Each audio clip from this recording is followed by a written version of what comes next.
নমস্কার বন্ধুরা, তো আজকের মেনু হলো পটল দিয়ে আলু দিয়ে মাছ রান্না করব। খেতে খুবই টেস্ট লাগে। তো আপনারা কোনোদিন যদি খেয়ে না থাকেন, এভাবে একবার রেসিপিটা ঘরে বানিয়ে খেয়ে দেখবেন। তো আজকে আমি ভাত করলাটাও দিয়েছি, ভাত করলা আর পটল আলু দিয়ে মাছটা রান্না করব। তো মাছগুলোকে ভেজে নিলাম, ভাত করলা আলু পটলটাকেও ভালোভাবে লাল লাল করে ভেজে নিলাম।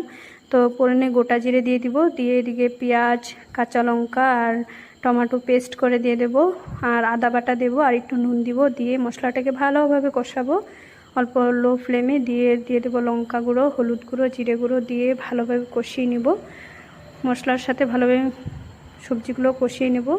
তো এই রান্নাটার মধ্যে মেন রেসিপি হলো কষানোটা ভালোভাবে হয়ে গেলে দিয়ে দেবো গরম জল। গরম জলটা দিয়ে ঝোলটা ফুটে গেলে দিয়ে দেবো মাছটা দিয়ে নামিয়ে নিব। মাছের রেসিপিটা রেডি। ভালো লাগলে অবশ্যই লাইক করে দেবেন, শেয়ার করে দেবেন, আর এইভাবে একবার বাড়িতে বানিয়ে খেয়ে দেখবেন।